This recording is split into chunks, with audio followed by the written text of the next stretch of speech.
This is Gigi Sabat, and you're listening to the Walk With Me podcast.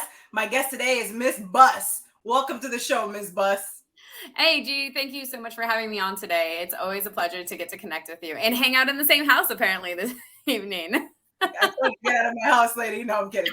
But such an honor to have you here today, Miss Bus. Thank you. It's an honor to be here, honestly. Well, I'd love to chat it up with you in regards to emotional regulation. Talk to us a little bit more about emotional regulation. Yeah, emotional regulation. So it's really important for all of us to be able to experience the full range of human emotion. Oftentimes, we get stuck in particular sets of emotion. We can spiral in depression. We can be elated with joy. That one I think we think about more so. But any emotion, when it becomes too large, can create dysfunctional outcomes, which is important for us to regulate, to be able to control and bring back to a space of neutrality, which can be helped through healthy mindset and really honoring where we are within ourselves and what it is that we need. So being able to come into an understanding of what fills your cup and what takes it away. I like to talk to people a lot about bandwidth, right? So thinking of if you wake up in the morning, you've had a great night's sleep, you had a fantastic breakfast, you're hanging out with people that you care about, your cup is full, you've got lots of bandwidth, you're really happy, you can take on the whole world. But then you get in your car and you drive to work and somebody cuts you off. And you're like, arr. And then you get a phone call from a friend who's really upset and it's hard to listen to them, even though you care about them. And you want to be there, but you can't. And you feel like discord within yourself. And that eats a little bit more bandwidth. And then you get to work and some new project that you didn't anticipate that's going to take the whole day away from you that you didn't anticipate is there, and it eats some more bandwidth. By the time you get home, that joyful environment that you left in the morning is suddenly extremely frustrating to be around. Like people want dinner, or you're just like, my house is messier than I thought it was. Like whatever. And it makes it harder for you to engage with the people who you love who are around you, for instance, because your bandwidth went from a large amount to a very small amount. And so that thing that like somebody said to you in the morning that may have been really easy to just like let go of, like a water off a duck's back, is suddenly putting you into a frustrating rage. So that's the difference when we talk about the necessity for emotional regulation, to be able to have healthy boundaries and communicate your needs to the people around you, to say, hey, I've had a rough day.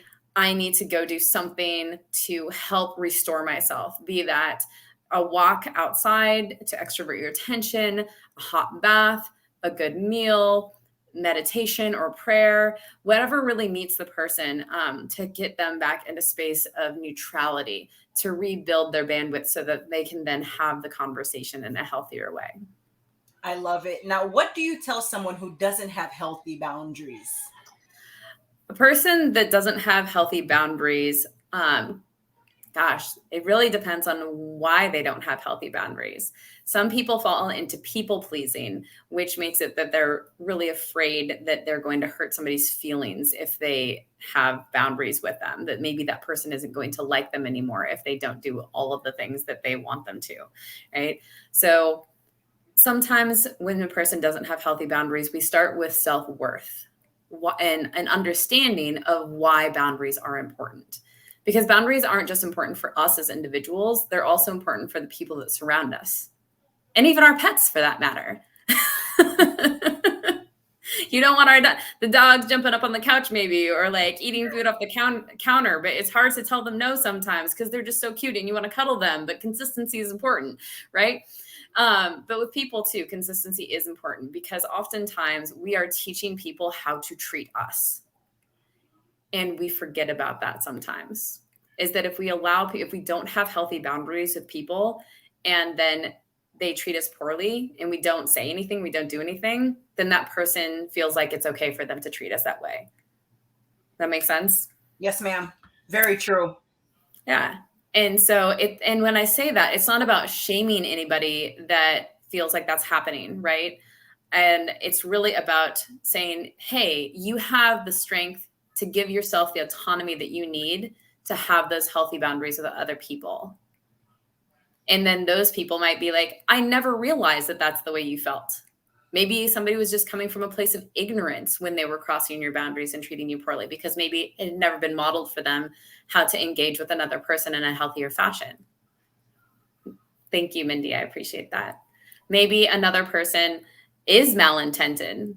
They are like trying to control you or treat you poorly for a purpose that is unkind. And that makes it even more important for you to stand up for yourself and say, I'm not okay with you doing that. Because then that person, then you'll either have a dialogue with them that will result in hopefully resolution. Hopefully, when sometimes we have to put somebody in their place when they're treating us poorly in that way. And I don't mean that in an antagonistic fashion, but rather just like, what you're doing is not correct. It's not right. It's not fair. It's not kind. And you need to stop that.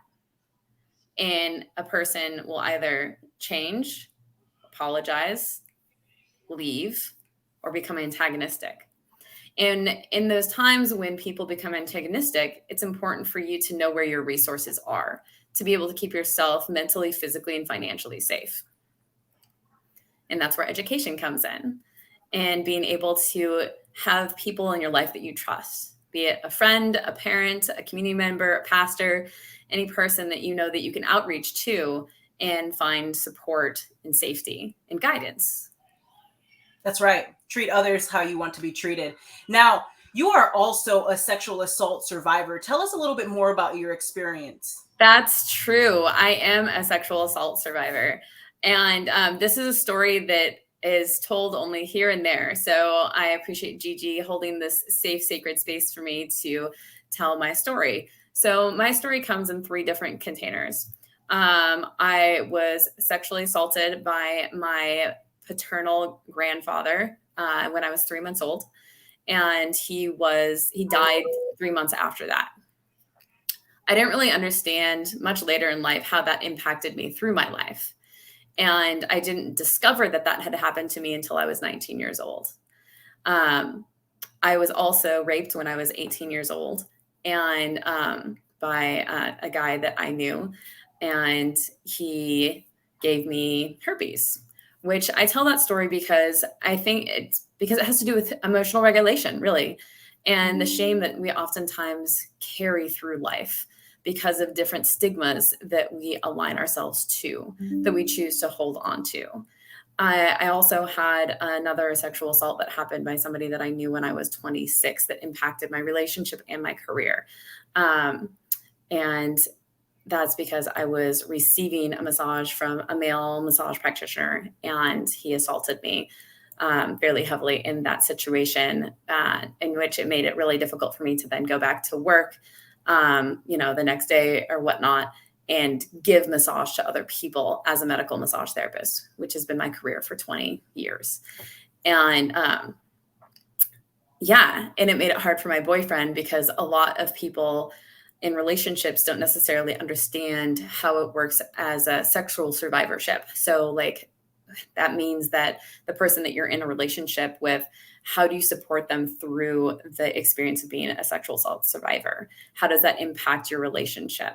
And I feel like as women, we oftentimes don't talk about that. Like, I had pain with sex for like most of my life, and I didn't know who to talk to about that. I found out later in life that I could go and get pelvic floor physical therapy, which helped me tremendously. And I'm a huge advocate for both men and women to receive pelvic floor physical therapy because it can help release muscular and fascial tension in the pelvic floor, which can help after you've had sexual trauma. It can help after you've given birth to a child.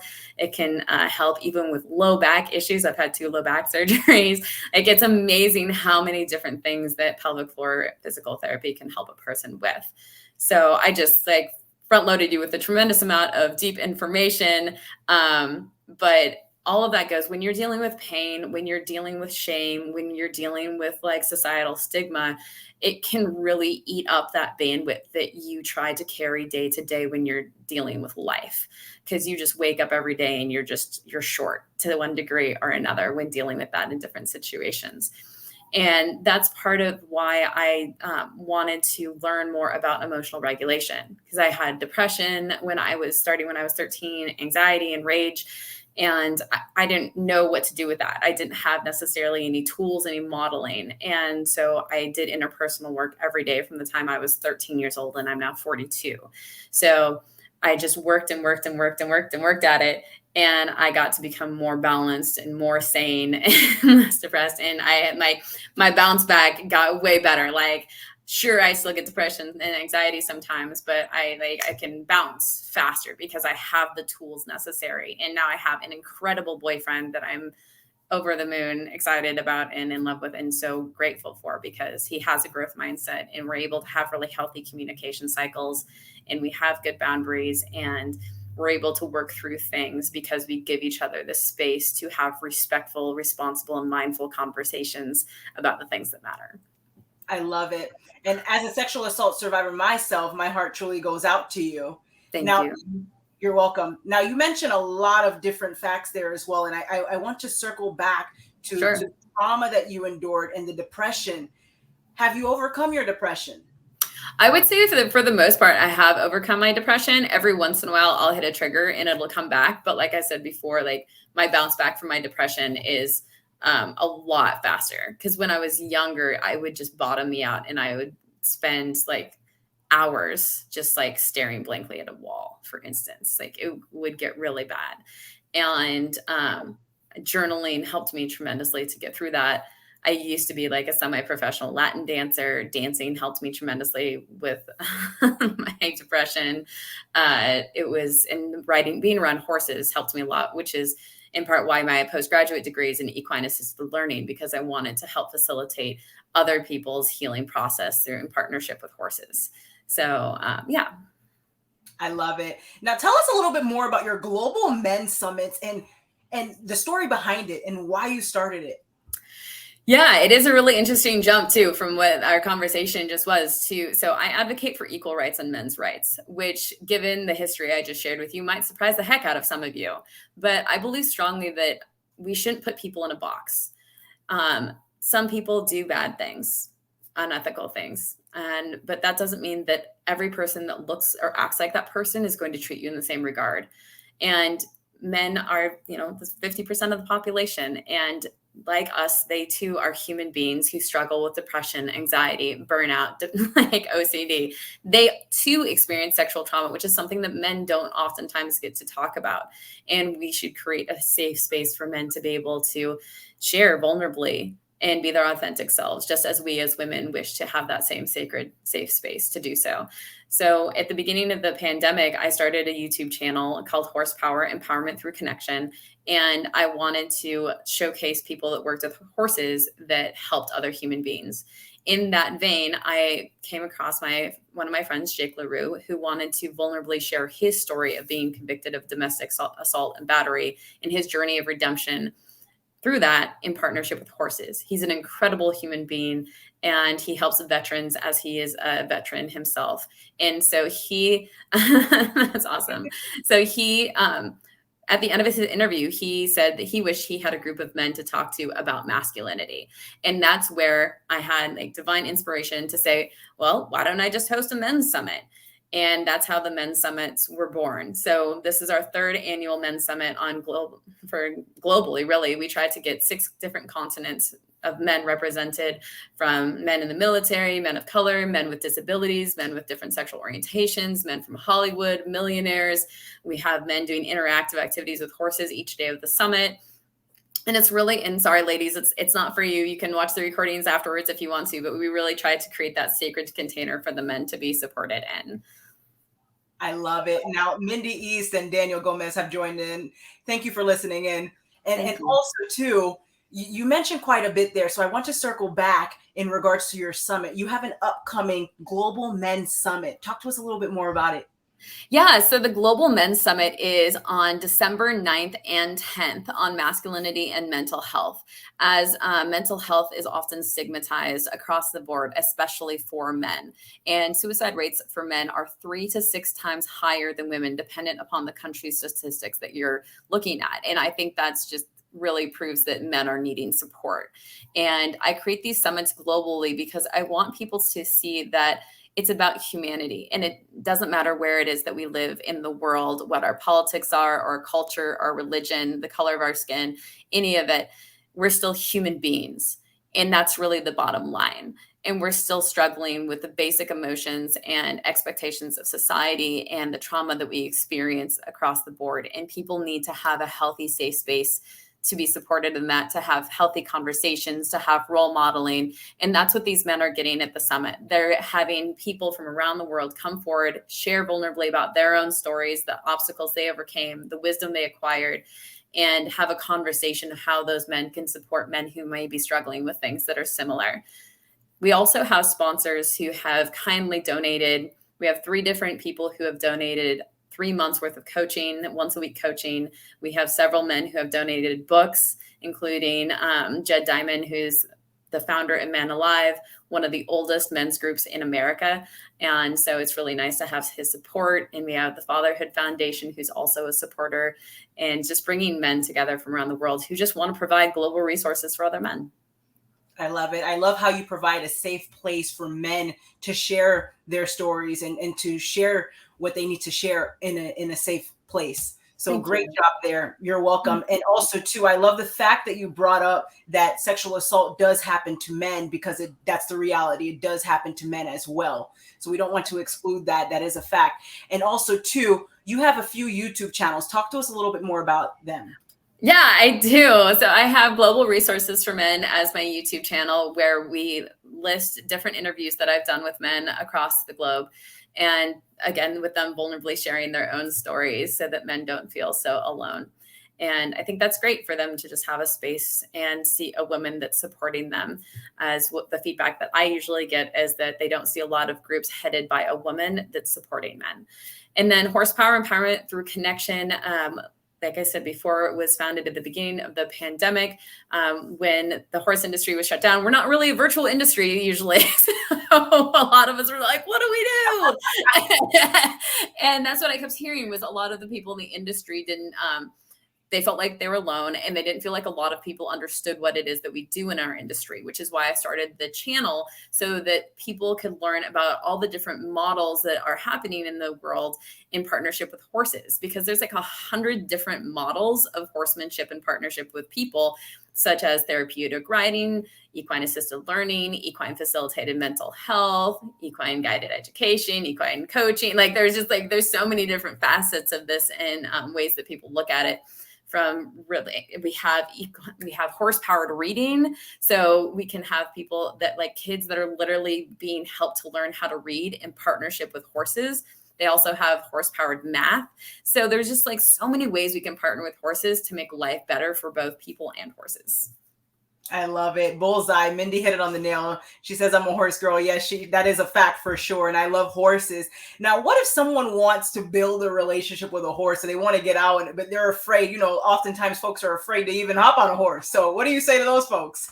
It's true. I think that with anything in life, but especially horses, it's really about meeting yourself where you are. Like honoring, like, hey, I'm afraid of horses. And when people come out and tell me that, I said, that's totally fine. I have my moments of fear too, since I've had my 2 back surgeries, right? So we can start with people on the other side of the fence line from the horses. And I mean, horses can hear from up to 2 miles away, which a lot of people don't realize. And our energy bubbles, our magnetic field that's around our bodies, the horses have an even larger magnetic field. So like we can get close to them and we can energetically interact with them without having to be extremely close to them, which is also helpful, because then you understand how your energy can impact other people as well, even if you're not saying anything at all. So really just starting with, hey, I'm going to be in the space with the horse and I'm going to ground myself. I'm going to emotionally regulate myself to come into a space of neutrality and peace. And then I'm going to give the horse the autonomy to come to me as it wants to. That's the work that I love doing, is working with horses at liberty. So for people who don't know what that is, it's when we're not connected by a rope or a saddle or whatnot with the horse. And it gives them the autonomy to engage with us how they see fit, and us honoring them as sentient beings. I love it. Tell us a little bit more about your membership. Yeah, absolutely. So the Playful Pivot membership is for the ladies. I like to be balanced in what it is that I'm offering. And it's really about helping people find joy during times of transition.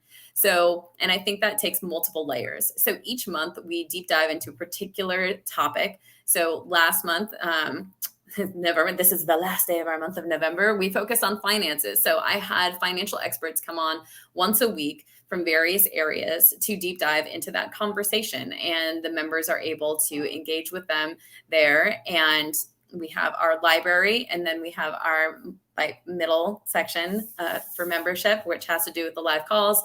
And then our top membership, you get to have a tailored one-on-one session with me every month on top of that. And so next month we have inner child work. And then the month after that, for instance, we're deep diving into relationships. So I love it. Now, what is your best advice to the audience for walking with purpose and living a life of happiness? Oh, my advice for walking with purpose and living a life with happiness would be to really dive deep into who it is that you are in authentic space, because it is more difficult to walk with purpose if you don't know who it is that you are and who you are willing to own being.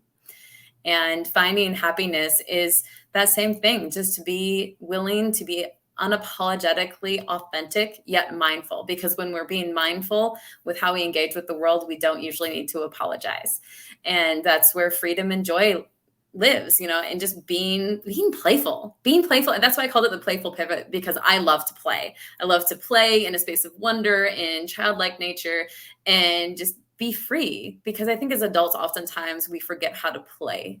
And that's what keeps us happy, I think, in our soul, is when we can be true to ourselves and the people around us and just play. Wow. Very intriguing and great point, by the way.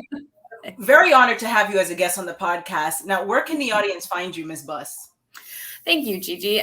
They can find me at www.globalequineaffiliates.com. And you can book a discovery call or a collaboration call if you're interested in doing empowerment coaching with me or getting to do a fun podcast. You can be on my show.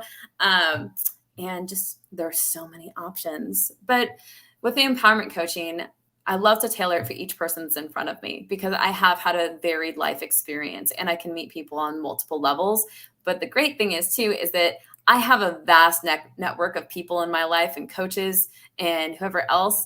And if we don't click for any reason, I'm sure that I can connect you with somebody else who will help you living your best life possible.